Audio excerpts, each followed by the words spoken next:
Good afternoon, everybody. I've been given the royal wave, which means we can start and begin our 30 minutes together looking at the idea of 70-20-10 principles application in a learning environment. My name's Bob. You probably recognise me from the sketch up here, which one I could even maybe stand here and take on that image. I'm from an organisation called I Manage Performance Limited, and probably the first and most important thing to say is please switch on your mobile phones. There's two reasons for that. One is if I can't compete and hold your attention against this little world that you have here, then I'm not doing a good job, and neither is any other trainer. But more importantly, about halfway through the session, if any of you have Twitter, then I'm going to encourage you to use that to respond to the session and give us your thoughts on Twitter. And we're going to try and take over hashtag HRD13 with tweets from this little corner of this wonderful room that we're in. So welcome. We have quite a bit to get through. In 30 minutes it's not long at all, is it? It really doesn't give you long to build a subject, so we'll launch straight in. We're interested in blended learning. It's possibly a very overused phrase in this arena, at least. But our core, really, our heart is to move away from cobbled together itsy bitsy blended learning to create something that is truly one learner experience as you move through different interventions as a learner. And really, for some time, we've kind of focused in on this idea of 70-20-10 as being a helpful model in one, communicating what we mean by blended learning, but more so in its application and how we deliver it within clients. So there is a handout in your bag. There's kind of a little sheet, 3 or 4 pages with some of the content on that, and please feel free to grab that and scribble on it. So when we're talking about 70-20-10, just in terms of definition, there's probably many different ways of doing it. Our way of doing it is that 10%, that piece in the middle, is predominantly the face-to-face engagement with our client base, with our employees, with the organisation. So traditional face-to-face training, that stuff that we're all very familiar with. Then we see the 20% element as being the supported learning. So you could argue where you put these things, but we would put e-learning firmly in that 20%. We're not delivering it, we're providing it, and it's supported, but the individual's got to take it and use it and adapt it and learn from it themselves. So we put e-learning in there, we put other things in there as well that you might consider the 10. We put virtual classroom in, we put little short face-to-face session, a bite-sized 120-minute, 120 workout style training. So those shorter, more timely interventions, which I'll come back to in a moment. And then under the 70%, often referred to as on-the-job learning, we would highlight the need for facilitation in all of that, not just to kind of leave it to the organisation, but to actually have support details, templates, resources, reminders, lots of stuff going on actually to create the right environment within the organisation that isn't just launch it and leave it, that keeps something front of mind rather than bottom of drawer. So we're going to dip into this whole idea over the next little while and think about some of my experience, some of your experiences, and I've got 7 principles, 7 ideas that I'm quickly going to work through in half an hour. 7 quick ideas to help us implement an approach like this in an effective way. I think it's fair to say that some people are looking at this model, and I've kind of heard this mindset, and they go, well, 10% face-to-face training, that's great, we can cut down our budget on face-to-face training, or we can hold back on that, and we don't need to run so many courses any longer.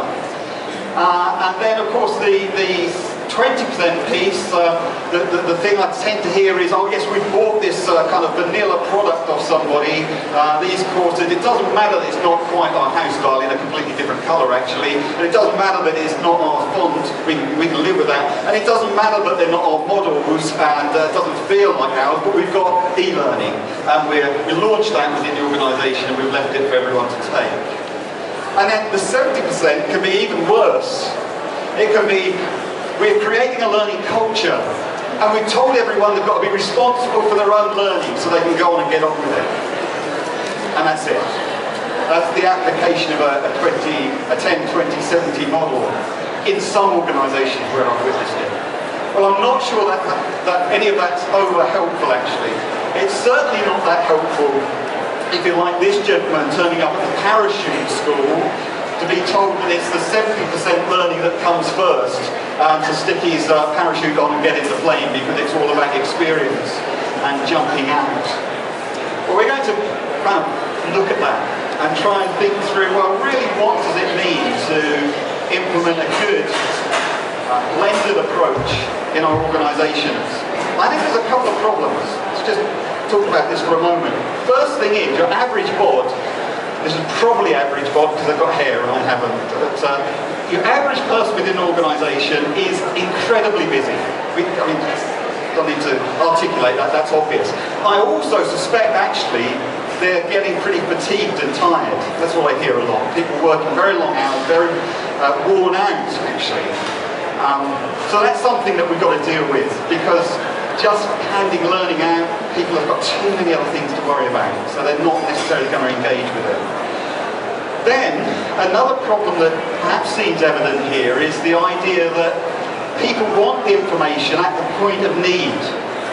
So, you know, I'm busy about my job, I've got a negotiation tomorrow, I want some stuff today about negotiation. I don't want it 5 months ago, and I don't want it in 3 weeks' time when I can log onto a course. As good as that course might be, and I might still need to do the course because I need negotiation skills, but I also want help right now for tomorrow. And there's that real need for pull in an organisation, and the supply of L&D resource that's there at the pull, not the push. Making it available to them isn't just the only thing making the course available. They need other resources they can pull on. The other potential issue that people struggle with is that the learning sometimes doesn't feel like it's part of their job. So it's in addition to their job. And what we need to do if we're building a good blended mix is to create interventions that feel very much part of the business activity and the initiatives that are ongoing, the work that people are doing. So there is that true desire to tap into it, because it's helping me right now in my busy life in all that I'm doing. So here's 7 ideas. Some of them we'll go through pretty quickly. I'm going to keep one eye on the clock. But I'm going to talk about some obvious things, really. At some point I'm just going to get you to talk about a little bit of it together in groups where you're seated. But it'll be fairly quick as we work through this. First thought might seem a very obvious thing to say. But there is a huge need, a fundamental need, for us to believe that learning is valuable. Now, okay, you're at HRD, you're L&D and HR people, predominantly trainers and consultants and goodness knows what in the room here. We probably do believe that learning is valuable. But the challenge is this: if we want a successful 70-20-10 rollout, we've got to be totally convinced that all learning is valuable. It's no longer just about the kind of how many courses am I running. Perhaps some time it hasn't just been about that. It's about recognising there is a principle here that if I engage learning, there is benefit. There is benefit. That's kind of a belief that we need, I think, as we start on this journey. Not least because we've got to convince other people that's the case, who are holding our budgets and who are quite challenging in terms of giving us the resources to do what we want to do in this type of room. So, now the world looks at learning, and there are some strong correlations between the impact of learning and when learning takes place.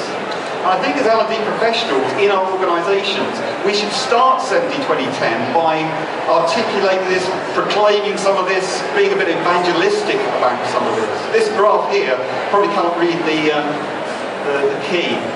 That's just 200 years. I like to go back in my studies, 200 years of study, and the blue line is primary and secondary school enrolment over 200 years, so you can see it's kind of gone up. The other 2 lines, the green one is birth rate, the red one's death rate, but they're both there. And the correlation's made, the more education there's been in the world over the last 200 years, the better birth rate, death rates have gone. I find that slightly odd because death rate's definitely going to go down if birth rate goes down. So that's why I'm not quite sure whether they can have death rate going up with birth rate going down over the long game. But anyway, that aside, there's an observation here, a social observation. And that observation is that learning results in benefit. Now you might say there's loads of other things, Bob, there's lots of other things that will impact birth rates, death rates coming down. But yeah, when you start to think, I've been thinking about this the last couple of days and think, yeah, but actually where does it go back to? Better medicine, better science, better this, better that. Where does that start? It starts with more education, with people learning, with greater capability, with a wider population being able to access and think about those things and develop those things. So there's a fundamental here that is fairly well observed. This is one of many graphs, if you type this sort of subject in on Google, you will find. Now this is closely related to my second point. My second point is this, that you've got to get genuine commitment from the senior people in the organisation to develop a 70-20-10 learning culture. And this is part of the same story really, isn't it? We may believe it's valuable, we may believe there's a link between what we do in L&D and the performance of our organisations, but in some way we've got to convince senior management, we've got to be advocates for that. We've got to propagate that within our businesses. We want managers to be making these sorts of links, like the death rate and learning. But also, you can't read this one, I'm sure, but if you can see the picture, at the bottom this is less than high school diploma, and at the top it's a doctorate degree. On the left-hand side, it's the employment rate, or unemployment rate, I should say, actually. And on the right-hand side, it's the average pay per week. And you can see clear correlation between those that haven't had high school education, or at least come out with high school diplomas and qualifications. Unsurprisingly, they're those that are least employable, and unsurprisingly, they're those that are earning the least each week. Now we've got to get these type of indicators into our senior management team and be talking about learning budget and learning activity against organisational performance, because the links are there. There is a correlation between our effort as professionals in this field and the performance of an organisation. I believe that. I really believe that.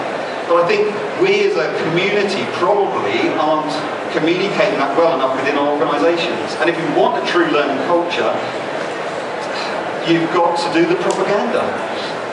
You've got to do the story. You've got to communicate with every opportunity you get to the organisation that actually there is a link between what we do in learning and what we do as performance, what we achieve as performance as an organisation.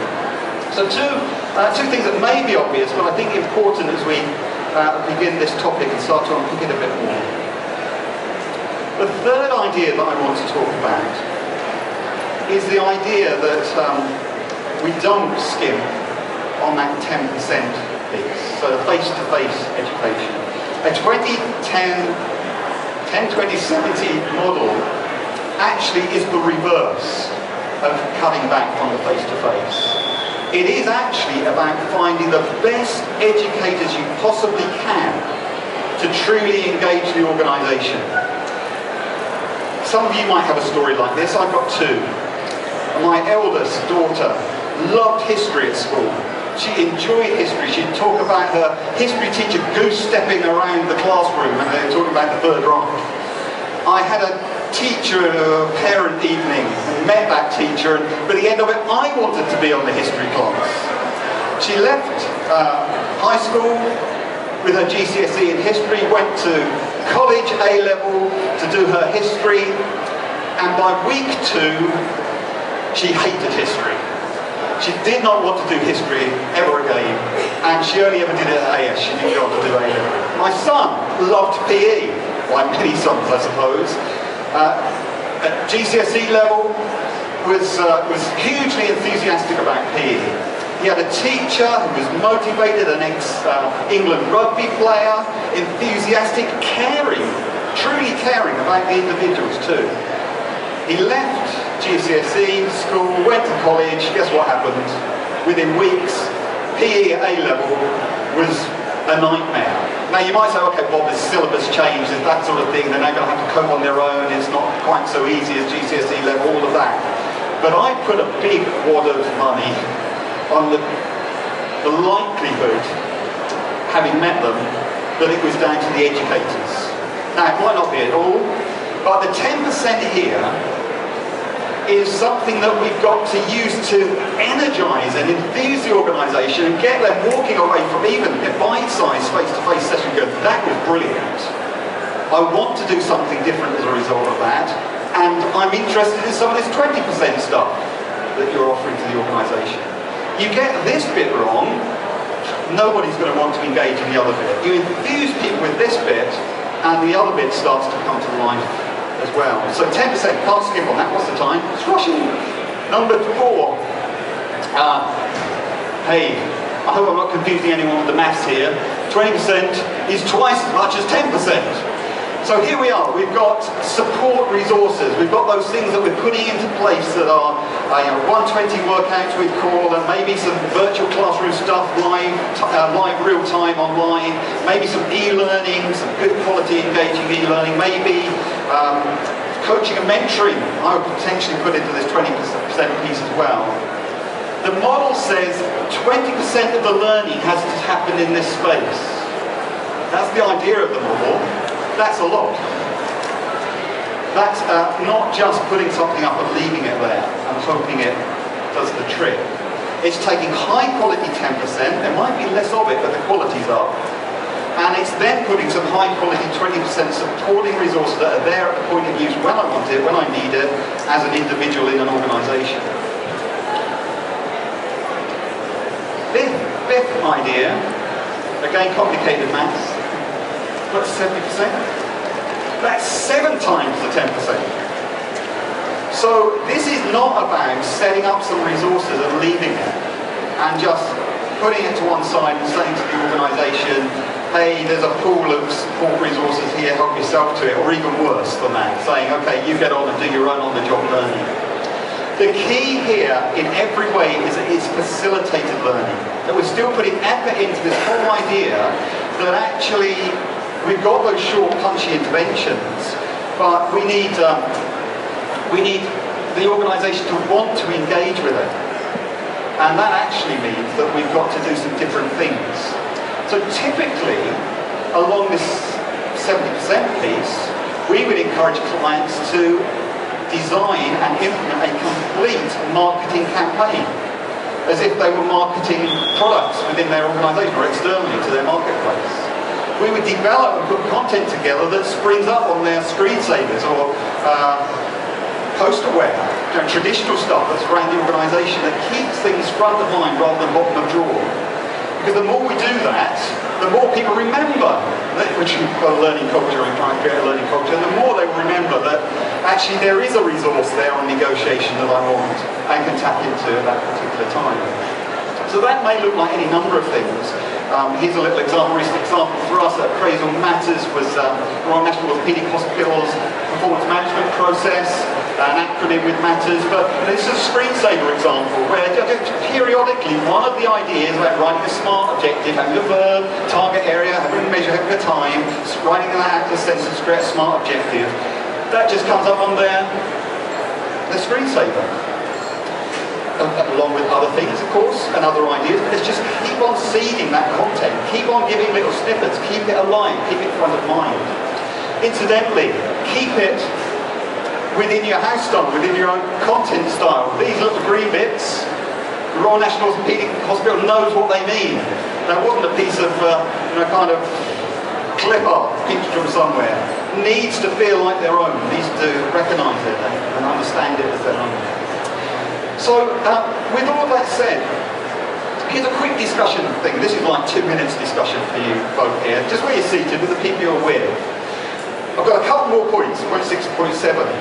But on the basis of what we've just looked at, question here, if you could change one thing about your L&D offering in the light of what we've just been talking about, what would that one thing be? And what I want to encourage you to do, if I grab a pen, which is over here, is to, if somebody in your little group's got Twitter, just see if you can tweet.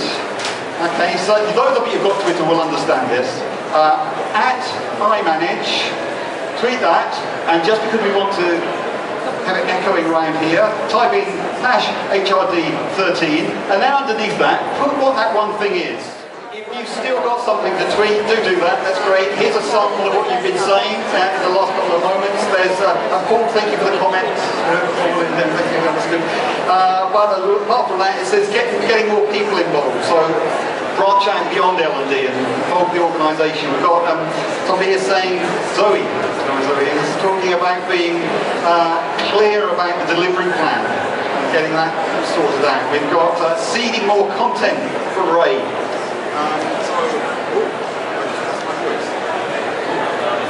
Yeah, oh, back. That's right. Yeah, so seeding more content. We've got ideas like make informal learning recognised as learning. That's absolutely right, because that 70% piece isn't recognised as informal learning, but it is. We do masses of learning on the job. Okay, thank you for that. A couple more slides just to finish off with 7 ideas then. 6th idea is that if we're going to make a blended 70-20-10 approach successful, we do well to link it into what the organisation is doing. And there are many ways we can do that.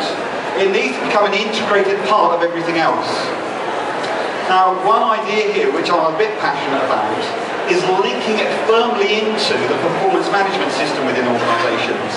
Now, people will say, well, we do that anyway because we have a development part of our performance management cycle. I'm not talking about that. I'm talking about the objective setting bit. I'm talking about giving people objectives to learn. If we believe that learning brings about benefit in the organisation, along with my goal to achieve this thing, my performance objective, I should be setting, and managers should be setting, in a learning organisation, learning objectives. Things that people must learn in the next period, 6 months, 12 months, whatever your cycle is within your performance management system. It needs to be as integral part of the business as your performance objectives. Learning objectives alongside. And I'd even say to those that say, well, we actually have a performance-related pay system. I had a good conversation with somebody in this group here yesterday about people being very focused on, maybe on sales because they get a performance-based incentive associated with that, and not being focused on learning because it's not attached to that. Well, let's attach it.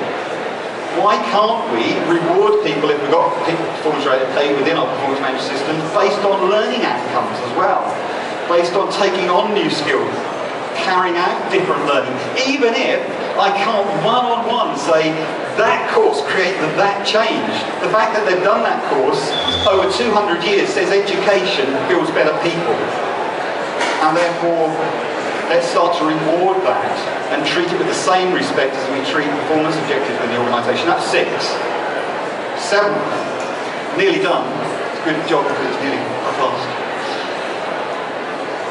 7th idea is this, that whether it's face-to-face, anything in between, or pure e-learning, what we've got to insist on as L&D professionals is a single learning experience. It's a joined-up learning experience. That it doesn't feel cobbled together. That I don't go to a training course, might enjoy that, and then sit down at the computer to do an e-learning course, and the two are just worlds apart.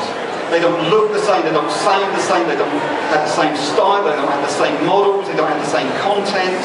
You can't do that if you're going to create a learning culture. You've got to insist on it being one integrated learning experience. Wherever I access it, it feels like mine and feels like ours as an organisation. We start to do that, we start to get excited learners because they see things starting to come together. So, whether it's forum theatre, face-to-face training, workshops, whether it's e-learning, or right the way down to supporting resources, which I'm really keen on actually. Good, solid supporting resources that people can access. All of that, using the same language, using the same content. If I use an actor here, I call Maggie. I want a picture of Maggie, even if it's an animated picture, appearing in the e-learning, and Maggie being there. And I want her in the supporting resources. So the whole thing joins up and it's one user experience. Here's a quick example of what that might look like in practice. This is a real example with a client where the 10% was primarily face-to-face forum theatre, 50 people in a room, stage style intervention, not stop, start, continue by the way, but genuine theatre style interaction to enthuse the audience. The 20% piece split into 3 e-learning modules. This one was performance management, it's a topic, so setting to success, reviewing performance and setting fairly, 3 e-learning modules. 3 face-to-face 120 workouts for managers. This was for everyone in the organisation, this was just for the managers, getting together 3 times for 2 hours each. Same topics, same models, same dialogue, tailored for the managers rather than for the whole organisation.